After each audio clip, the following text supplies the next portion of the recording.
Panorama. वक्त हो चला है आपका राज्य आपकी खबरों का। पहली खबर बिहार के सुपौल से है, जहां पर मिथिला निर्माण समिति ने यहां एक प्रेस कॉन्फ्रेंस का आयोजन किया। आपको बता दें कि मिथिला राज्य निर्माण समिति ने वीरपुर में प्रेस कॉन्फ्रेंस का आयोजन किया। इस दौरान अलग मिथिला राज्य की निर्माण की मांग को लेकर उन्होंने ये प्रेस कॉन्फ्रेंस की। सेना के राष्ट्रीय महासचिव राजेश कुमार झा ने इस दौरान बताया कि साल 1907 में मिथिला राज्य निर्माण की मांग पहली बार की गई थी। इसके बाद साल 1927 में कामेश्वर प्रसाद सिंह और जयपाल मुंडा ने भी अलग मिथिला राज्य के निर्माण की मांग को मजबूती से उठाया था। वहीं आज़ादी के बाद भी साल 1956 में भी मिथिला भाषा को अष्टम अनुसूची में शामिल करने की मांग की गई।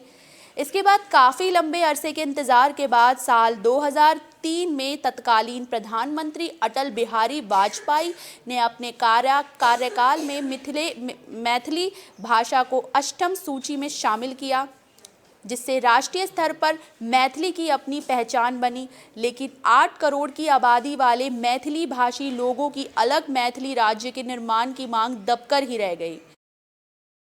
राज्य सेना के बैनर तले पृथक मिथिला राज्य निर्माण को लेकर 2 जनवरी से दूसरे चरण का आंदोलन शुरू किया जाएगा। ये आंदोलन महर्षि बनगांव स्थित उग्रतारा मंदिर से चलकर कारू, खीरघर, सिंधेश्वर, सुपौल, जदिया, छातापुर, बलुआ होते हुए अंधरा ठाड़ी में जाकर समाप्त होगा। 1999 से लेकर 2000 के बीच की जो राजनीतिक स्थिति थी देश की, जब नए राज्यों का उदय हुआ, उस वक्त भी यह बात रखी गई कि मिथिला राज्य की स्थापना हो, क्योंकि चाहे वो भाषा के आधार पर करें तब भी, चाहे सांस्कृतिक एकता की बात करें, सांस्कृतिक इतिहास की बात करें, ऐतिहासिक कारणों की बात करें, आर्थिक पिछड़ेपन की बात करें, राजनीतिक रूप से मगध के अंदर में जो पूरा मिथिला क्षेत्र लेकिन एक बात है कि बात उठती रही है, लेकिन इसको अमली जामा नहीं पहनाया गया। कौन पहनाएगा अमली जामा? इस बार भी फिर वही बात होगी क्या? नहीं, एकदम नहीं होगी। यह इसलिए जैसे आपने कहा अमली जामा पहले तो कौन पहनाएगा? अमली जामा तो हम और आप पहनाएंगे ना आंदोलन के। खबर बिहार के गया से सामने आई, जहां केंद्रीय कमेटी की यहां बैठक हुई। बैठक के दौरान यहां पंचायती सदस्यों ने हिस्सा लिया। आपको बता दें कि गया जिले के इमामगंज प्रखंड के टाउन हॉल में लंबित नई रेल लाइन संघर्ष मोर्चा के बैनर तले केंद्रीय कमेटी की बैठक हुई। इस बैठक में पंचायत स्तर के सदस्यों ने यहां भाग लिया। वहीं रेल केंद्र कमेटी के सदस्यों ने इस दौरान तुम रेल दो हम तुम्हें वोट देंगे का नारा दिया। इस बैठक का संचालन मोहन यादव ने किया। इस मौके पर रेल केंद्रीय कमेटी के प्रवक्ता मोहन यादव ने बताया कि रेल से वंचित इमामगंज के डाल्टेनगंज में रेल लाओ अभियान के तहत कमेटी का गठन हो चुका है और यहां जनसंपर्क अभियान भी जोर शोर से शुरू किया गया है। इसमें युवाओं को अधिक से अधिक जोड़ने पर भी बल दिया जा रहा है और सभी केंद्रीय कोर कमेटी के सदस्यों को अधिक से अधिक जोड़ने के लिए अभियान चलाया जा रहा है।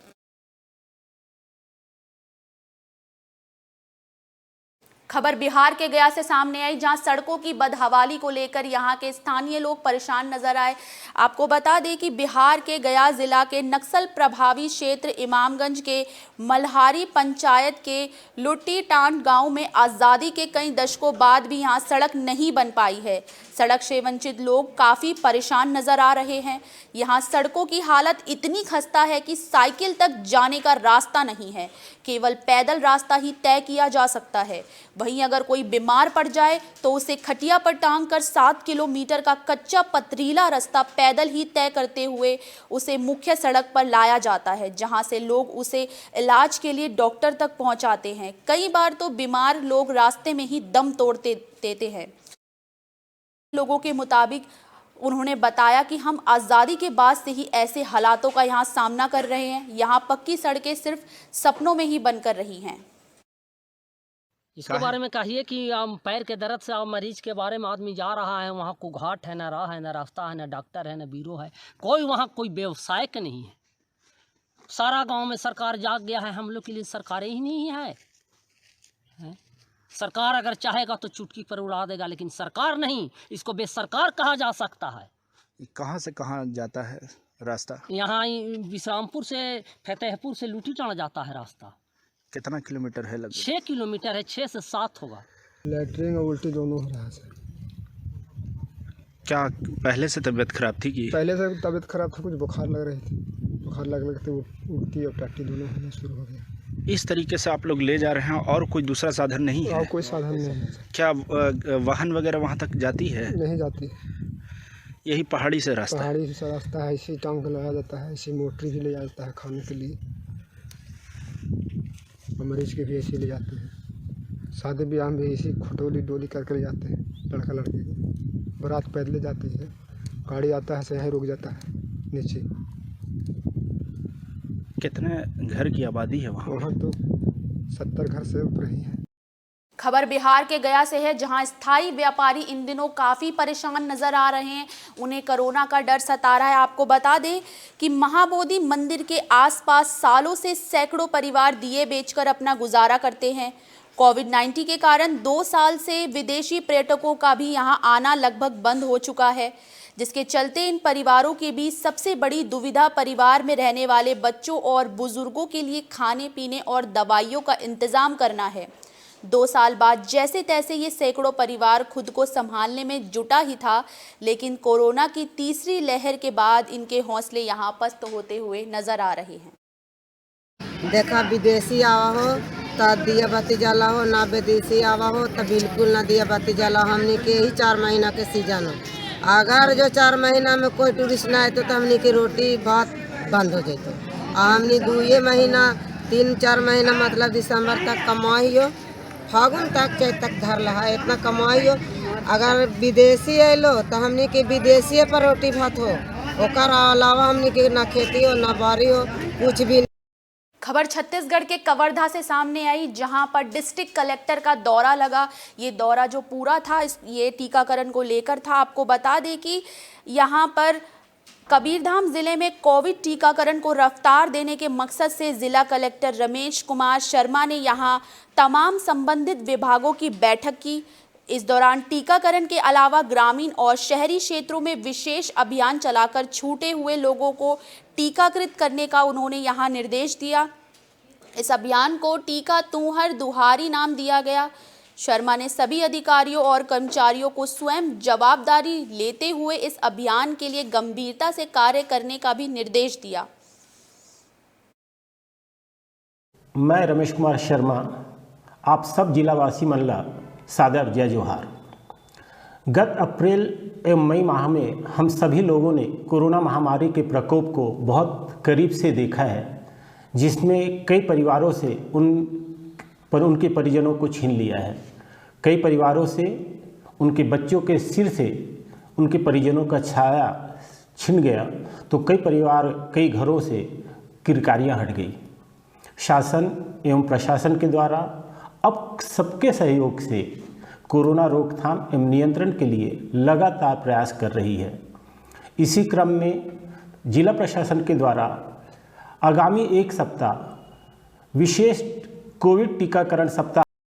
खबर छत्तीसगढ़ के लोरमी से सामने आई, जहां आगामी विधानसभा चुनाव को लेकर यहां पार्टियां अलर्ट मोड पे नजर आई। यहां आम आदमी पार्टी की ओर से बैठक की गई।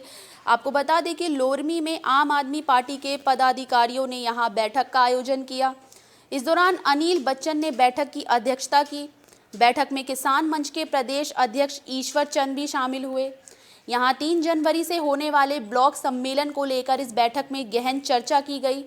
साथ ही हर गांव और हर बूथ तक पहुंचने को लेकर कार्यकर्ताओं ने अपनी बात रखी। इसके साथ ही विधानसभा के पदाधिकारियों की नियुक्तियां भी हुई। साथ ही युवा लिंग जिम्मेदारी लक्ष्मी साहू, किशन वैष्णव और गेन साहू को सचिव की जिम्मेदारी यहां सौंपी गई। वहीं सुरेश कुठैत ने बताया कि आम आदमी पार्टी 2023 विधानसभा चुनाव को लेकर रणनीति बना रही है। को लेकर सभी 90 विधानसभाओं में कार्यकर्ता सम्मेलन और पदाधिकारियों के साथ लगातार बैठकें कर रहे हैं और आगे की रणनीति को लेकर के चर्चा कर रहे हैं। अगले जो 2 जनवरी से हमारा कार्यक्रम है वो हर ब्लॉक में हमने विधानसभा को 5 हिस्से में डिवाइड किया है। उस ब्लॉक में ब्लॉक सम्मेलन होगा, यानी कि 1 जनवरी से लेकर के 2 जनवरी से लेकर के और 31 जनवरी तक हमारे पूरे प्रदेश भर में 450 ब्लॉकों में सम्मेलन होंगे, जिसमें आगे की रणनीति तय की जाएगी। 2023 में कैसे चुनाव लड़ा जाए और कैसे जीता जाए, इस पे आम आदमी पार्टी तैयारी कर रही है। आज उसी को लेकर के मुंगेली में बैठक रखी गई है कि क्या आगे मुंगेली विधानसभा में बूथ स्तर तक, गांव स्तर तक कैसे पहुंचा जाए, उसको लेकर के पदाधिकारियों से चर्चा है। खबर छत्तीसगढ़ के रायपुर से है, जहां बिजली विभाग की ओर से उपभोक्ताओं को एक बड़ी सौगात दी गई है, जिसके बाद उपभोक्ता काफी खुश नजर आ रहे हैं। आपको बता दें कि राज्य विद्युत नियामक आयोग ने अनुसूचित ट्रैफिक की बड़ी छूट दी है। यहां आयोग ने 1 अप्रैल से 31 जुलाई 2021 तक 80 पैसे प्रति यूनिट की छूट दी थी और उपभोक्ताओं के लिए नई बिजली की दरों को यहां पर लागू किया है, जिसके बाद यहां पैकेज में काफ़ी रियायत दी गई है। ऊर्जा विभाग की ओर से इस संबंध में मंत्रालय की ओर से आदेश भी जारी किया गया है।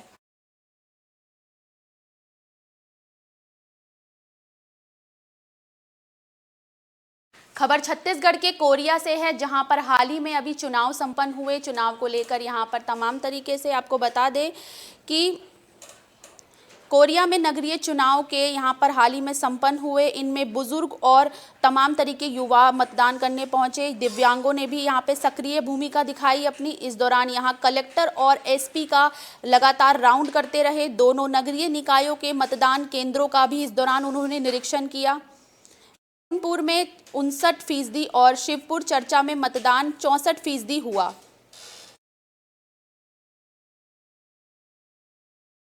खबर हरियाणा के कुरुक्षेत्र से है, जहां पर अचानक आग लगने से अफरा तफरी मच गई। आपकी जानकारी के लिए बता दें कि मामला रोड पिहोवा का है, जहां एक रेडीमेड गारमेंट की कंपनी में अचानक आग लग गई, जिसके बाद चारों तरफ यहां अफरा तफरी मच गई और यहां भीड़ इकट्ठा हो गई। वहीं आग लगने की सूचना पाकर यहां तुरंत दमकल विभाग की गाड़ियां मौके पर पहुंची। आग को बुझाने के लिए उन्होंने काफ़ी जद्दोजहद की, जिसके बाद कड़ी मशक्कत के बाद फायर ब्रिगेड की गाड़ियों ने यहां आग पर काबू पा लिया।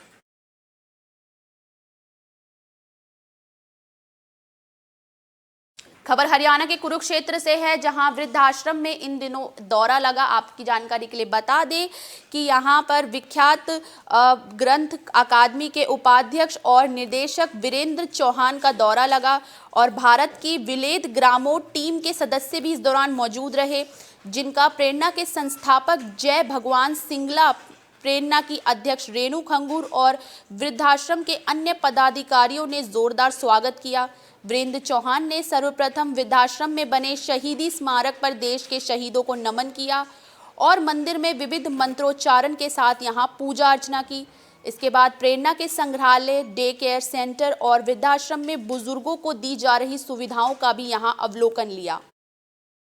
वो हाथ से बनता है पहले, और उसके बाद जब रिप्रोडक्शन करने वाले 100 डिज़ाइन एक तरह के बनाने हैं, तो फिर वो कंप्यूटर की मदद से उसको रिप्रोड्यूस करते हैं। तो पहला जो होता है वो एक एक बारीक बारीक सारी चीज़ें जोड़कर वो पहला हाथ से ही बनाया जाता है। और इन कलाकार की खासियत ये है कि आप अगर कोई दीवार भी दोगे ना, और जो आप फोटो दोगे ये उस दीवार पर भी ऐसा बना देंगे। तो आज आप वृद्धाश्रम में आए हैं? हाँ जी, वृद्धाश्रम में पहली बार आए हैं? हाँ जी, मैं तो दूसरी बार आया हूँ जी, पर इन सब के साथ अपनी ग्रामोदय टीम के साथ, भारत विलेज बाजार टीम के साथ। खबर मध्य प्रदेश के भोपाल से है, जहां पर हाल ही में जो लोकसभा में विधेयक पास हुआ है उसको लेकर यहां पर लोगों ने अपनी राय रखी। साथ ही गृह मंत्री नरोत्तम मिश्रा भी काफ़ी खुश नजर आए। आपकी जानकारी के लिए बता दें कि इस विधेयक के बाद से वो काफ़ी खुश नजर आए। आपको बता दें कि डॉक्टर नरोत्तम मिश्रा ने वोटर कार्ड को आधार लिंक से करने की संबंधित विधेयक के लोकसभा में पास होने को लेकर खुशी जताई। उन्होंने कहा कि ओवैसी जैसे लोग ही इसका विरोध कर रहे हैं।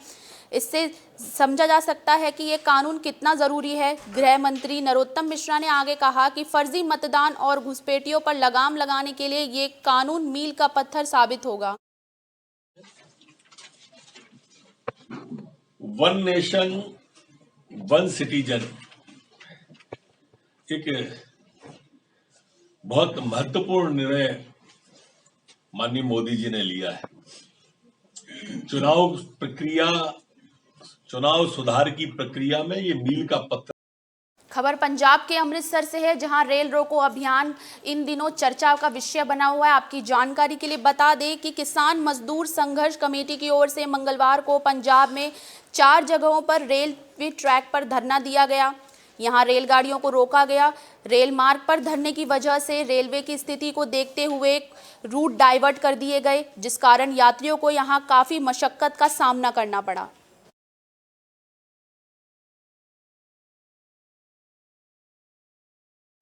अब पहली खबर पंजाब के अमृतसर से है, जहां एसपीजीएस के प्रधान की बैठक हुई। इस दौरान उन्होंने बात करी। आपकी जानकारी के लिए बता दें कि एसजीपीसीएस प्रधान हरजिंदर सिंह धामी ने मंगलवार को सिंह संगठनों के साथ यहां पर मीटिंग की। इस मौके पर पत्रकार वार्ता के दौरान एसजीपीसीएस प्रधान ने कहा कि पिछले दिनों दरबार साहिब में बेअदबी की घटना को अंजाम देने की कोशिश को लेकर सिख संगठनों के साथ ये मीटिंग की गई।